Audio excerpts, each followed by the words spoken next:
தினமும் ஒரு கைப்பிடி வேர்க்கடலை, அதுவும் வறுத்த அல்லது உப்பு போட்டு வேகவைத்த வேர்க்கடலை சாப்பிடுவது உடலுக்கு நல்லதா என்பது பற்றி பார்க்கலாம். வேர்க்கடலை வறுத்தோ வேகவைத்தோ அல்லது பச்சையாகவோ சாப்பிடலாம். எப்படி சாப்பிட்டாலும் அதில் ஊட்டச்சத்துக்கள் நிரம்பியுள்ளன. அதன் சுவையையும் தாண்டி அதனை தினமும் உள்கொள்வதால் நமது ஆரோக்கியத்தில் ஏற்படுத்தும் மாற்றங்களைப் பற்றி பார்ப்போம். அன்றாட ஊட்டச்சத்துக்காக அதிகமான மக்கள் எளிய, இயற்கை உணவுகளுக்கு திரும்புவதால் சீரான உணவில் வேர்க்கடலையின் பங்கு கவனத்தை ஈர்த்துள்ளது. ஒவ்வொரு நாளும் ஒரு கைப்பிடி வேர்க்கடலை சாப்பிடுவதால் கிடைக்கும் முக்கிய ஆரோக்கிய நன்மைகள் குறித்து ஆலோசகர், உணவியல் நிபுணரும் சான்றளிக்கப்பட்ட நீரிழிவு கல்வியாளருமான கனிகா மல்ஹோத்ரா கூறுகையில், வேர்க்கடலையில் காணப்படும் பரந்த அளவிலான தாதுக்கள் பொது ஆரோக்கியத்தில் நேர்மறையான தாக்கத்தை ஏற்படுத்தும். அவற்றின் மோனோசச்சுரேட்டட் கொழுப்புகள், குறிப்பாக எல் நல்ல கொழுப்பின் அளவை அதிகரிப்பதாகவும் எல் கெட்ட கொழுப்பை குறைப்பதாகவும் நிரூபிக்கப்பட்டுள்ளது. எனவே இதய நோய் அபாயத்தை குறைக்கிறது.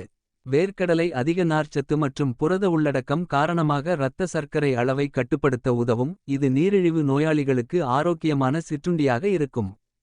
இதய ஆரோக்கியம் மற்றும் இரத்த சர்க்கரை ஒழுங்குமுறைக்கு வேர்க்கடலையில் காணப்படும் ஆக்சிஜனேற்றிகள், ரெஸ்வெராட்ரோல் உட்பட மூளை திசுக்களை ஆக்சிஜனேற்ற அழுத்தத்திலிருந்து பாதுகாக்கவும் அறிவாற்றல் பாதிப்புக்கான வாய்ப்பை குறைக்க உதவும் என்று அவர் கூறுகிறார். மேலும் வைட்டமின் இ, பொட்டாசியம் மற்றும் மெக்னீசியம் ஆகியவை வேர்க்கடலையில் காணப்படும் முக்கிய வைட்டமின்கள் மற்றும் தாதுக்கள் ஆகும்.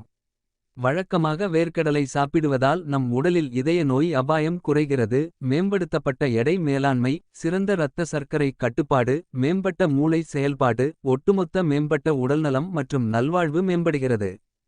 தினமும் வேர்க்கடலையை உட்கொள்வதால் சில தீமைகளும் ஏற்படுகின்றன.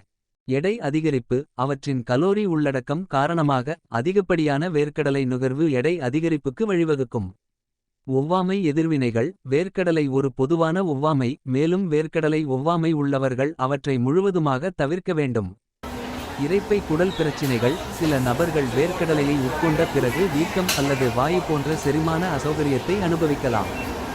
மருந்துகளுடனான தொடர்புகள், வேர்க்கடலை சில மருந்துகளுடன், குறிப்பாக இரத்த மெலிந்தவர்களுடன் தொடர்பு கொள்ளலாம். நீண்ட காலத்திற்கு எடை நிர்வாகத்தில் வேர்க்கடலை நுகர்வின் தாக்கம். வேர்க்கடலையில் நல்ல கொழுப்புகள் அதிகம் இருந்தாலும் அவற்றை அதிகமாக சாப்பிடுவது உங்கள் எடையை அதிகரிக்கும் என்று மல்ஹோத்ரா ஒப்புக்கொள்கிறார். அதிக கலோரி உள்ளடக்கம் காரணமாக வேர்க்கடலை கலோரி அடர்த்தியான உணவாக கருதப்படுகிறது. வேர்க்கடலையை அதிகமாக உட்கொள்வது அதிகப்படியான கலோரிகளை உட்கொள்ளக்கூடும். இது காலப்போக்கில் எடை அதிகரிப்பதற்கு பங்களிக்கக்கூடும் என்று அவர் கூறுகிறார். வறுத்த அல்லது உப்பு வேர்க்கடலை சாப்பிடுவதற்கு உள்ள வேறுபாடுகள். தயாரிக்கும் முறை. வறுத்த அல்லது உப்பு வேர்க்கடலையின் ஊட்டச்சத்து சுயவிவரத்தையும் ஆரோக்கிய நன்மைகளையும் சற்று மாற்றும், ஆனால் ஒட்டுமொத்த வேறுபாடுகள் மிக குறைவு. பச்சை வேர்க்கடலை, இவற்றில் அதிக அளவு ஊட்டச்சத்துக்கள் மற்றும் ஆக்சிஜனேற்றங்கள் உள்ளன, ஏனெனில் வறுத்தல் மற்றும் உப்பு இந்த அளவை குறைக்கும்.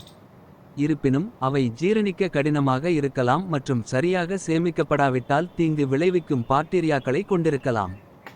வறுத்த வேர்க்கடலை, வறுத்தல் சுவையை அதிகரிக்கும் மற்றும் வேர்க்கடலையை எளிதில் ஜீரணிக்கும்.